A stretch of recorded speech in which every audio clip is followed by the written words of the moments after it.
ये 2 दिन पहले तक तो आप कह रही थी कि अरविंद केजरीवाल में सारी योग्यताएं हैं प्रधानमंत्री बनने की। अब कोई चेहरा ही नहीं सामने आ रहा, तो मतलब एक अकेला सब पर भारी मोदी ने जो ताल ठोकी वो सही साबित हो रही है मोदी क्या? जी भी एक अकेला नहीं है, ये गलत है, ये नैरेटिव ही गलत है। 38 दलों की जरूरत क्या उनको? उनमें से 4 ऐसे हैं जो बोले कि अगर आपने यूसीसी पास किया तो हम भाजपा का दफ्तर जला देंगे, इसलिए यूसीसी भी ठंडे डब्बे में चला गया। इनके पास ये क्यों 38 दलों की बात कर रहे हैं? मेरी जहां तक बात है, देखिए मुझसे एक क्वेश्चन पूछा गया था, मेरी व्यक्तिगत ओपिनियन, तो as a party leader obviously मैंने वो व्यक्तिगत ओपिनियन स्टेट की। बट जहां तक गठबंधन का सवाल है, हम लोग सब साथ हैं, सब देश को नई दिशा देने के लिए जुड़े हैं, सब देश में सौहार्द जान बचाने के लिए जुड़े हैं कि देश को नई बिल्कुल भी नहीं दिशा देने के लिए? देखिए इतना, आप देखिए मणिपुर में क्या चल रहा है, आप देखिए नू की हिंसा, देखिए ये बात कर रहे हैं एफडीआई की। मुझे बता दीजिए गुड़गांव में कौन सी नई कंपनी सेटअप होगी जहां पे आप दंगे करवा रहे हैं? इतनी खराब हालत हो गई है। तो ये सिस्टमैटिकली इन्होंने इरोजन, मतलब faith in law and order खत्म कर दिया है। इन्होंने सिस्टमैटिकली जॉबलेसनेस ला दी है। 45 करोड़ लोग ऐसे हैं, मैं एक आंकड़ा पढ़ रही थी, जो अब जॉब के लिए अप्लाई भी नहीं करते। They have given up, they have no faith on the government. News cycle पर कब्जा करने की कोशिश हो रही है क्या माधव आनंद? ये विशेष सत्र जब इंडिया की बैठक हो रही हो, यका आपको 200 रुपए गैस के दाम कम करने की भी बात आने लगती है, एक बलून भी फ्लोट हो जाता है, 1 नेशन 1 इलेक्शन, थोड़ा दबाव में आ गए।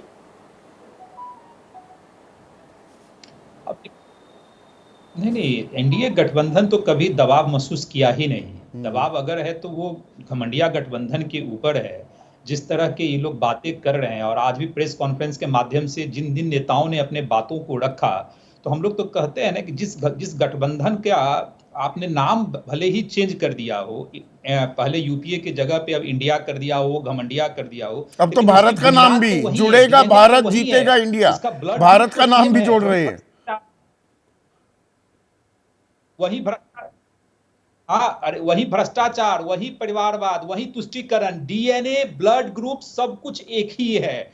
तो अपने आप को बचाने, देश को क्या बचाएंगे, लोकतंत्र को क्या बचाएंगे? आदरणीय लालू प्रसाद यादव जी मन से कहते हैं कि आज के डेट में अल्पसंख्यक अपने आप को असुरक्षित महसूस कर रहा है। G20 की मीटिंग होनी है, आदरणीय लालू प्रसाद यादव देश का किस तरह जैसो क्या कहना चाह रहे हैं, आप अनुमान लगा लीजिए। कौन सी जैसो तुष्टीकरण की नीति आप अपनाना चाह रहे हैं? कौन अल्पसंख्यक समुदाय आज देश में अपने आप को खतरा महसूस कर रहा है? तो मुझे लगता है इन लोग की नियति, चाल चलन, चरित्र वही है, डीएनए सेम है, ब्लड डीएनए सेम है। एक मिनट, आपने कहा डीएनए सेम है, नाम चेंज किया।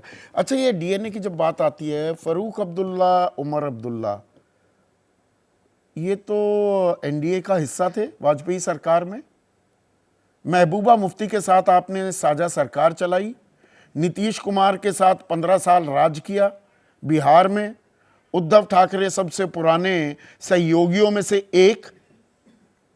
अच्छा, इनका डीएनए आपके पास आता है तो ठीक हो जाता है, जेनेटिक म्यूटेशन हो जाती है। अभी दूर हैं तो ये घमंडिया हो गए। देखिए, जब तक हम लोगों ने, मैं बताता हूं संदीप जी, आदरणीय नीतीश कुमार जी की मैं पहले भी सराहना करता था। आदरणीय नीतीश कुमार जी जब से पार्टी बनाए तब से वह भ्रष्टाचार के अगेंस्ट में, परिवारवाद के अगेंस्ट में ही पार्टी बनाया। वहीं लोहिया, वहीं कर्पूरी ठाकुर जी को अपना आदर्श मानने का उन्होंने काम किया। लेकिन अपने राजनीतिक जीवन के अंतिम चरण में जिन्होंने बिहार को जंगल राज से बाहर निकाला, भ्रष्टाचार से बाहर निकाला, अपने राजनीतिक पारी के अंतिम चरण में जाके वही परिवारवाद के पोषक बन गए, वही भ्रष्टाचारियों के सामने नतमस्तक हो गए, हनुमान चालीसा के जगह पे लालू चालीसा का पाठ करने लगे। तो आप स्वाभाविक है, तो डीएनए चेंज हो ही गया ना संदीप जी। अब दूसरी बात, अच्छा, परिवारवाद, एक सेकंड रुकिए ना। परिवारवाद मतलब सबसे पुराने सहयोगी जो बीजेपी के हैं उसमें शिवसेना। अच्छा, वो तो परिवारवादी पार्टी है नहीं, ना शिरोमणि अकाली दल है, ना आईएनएलडी है, ना नेशनल कॉन्फ्रेंस है, ना पीडीपी है, कुछ ऐसे ही नाम ले रहा हूं, ये सब आपके सहयोगी रहे।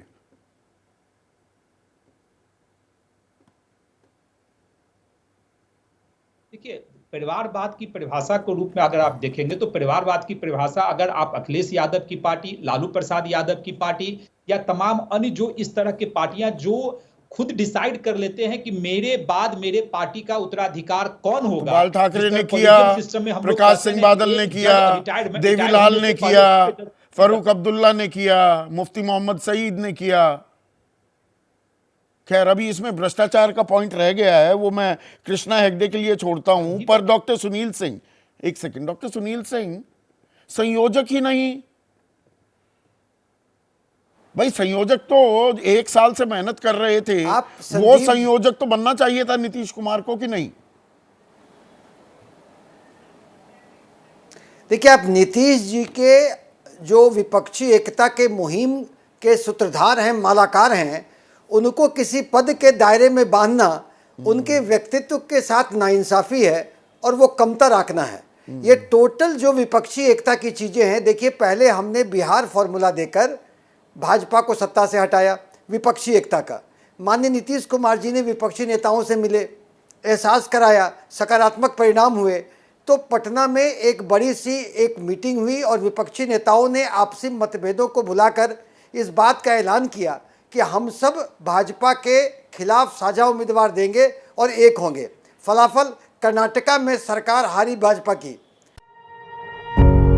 पत्रकारिता कोई इमोशन नहीं है, ना अपना कोई ज्ञान देना है और ना कोई विचार थोपना है। पत्रकारिता क्या है? पत्रकारिता का मतलब है सही जानकारी इकट्ठा करना और तथ्य बताना। पत्रकारिता आज जितने महत्वपूर्ण दौर में है, शायद पहले नहीं थी। इस दौर से निकलने के लिए सिर्फ सच दिखाने की जरूरत है, वो सच जो आपके हित को आगे रखे। इसलिए अब रात 9 बजे प्राइम टाइम नहीं होगा, ये आपका टाइम है। जगविंदर पटियाल के साथ देखिए पब्लिक इंटरेस्ट, सोमवार से शुक्रवार रात 9 बजे सिर्फ एबीपी न्यूज पर। एबीपी न्यूज आपको रखे आगे।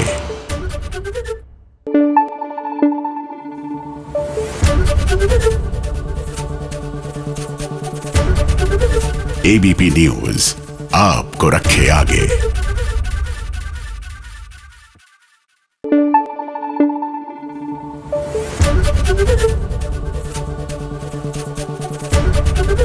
एबीपी न्यूज आपको रखे आगे।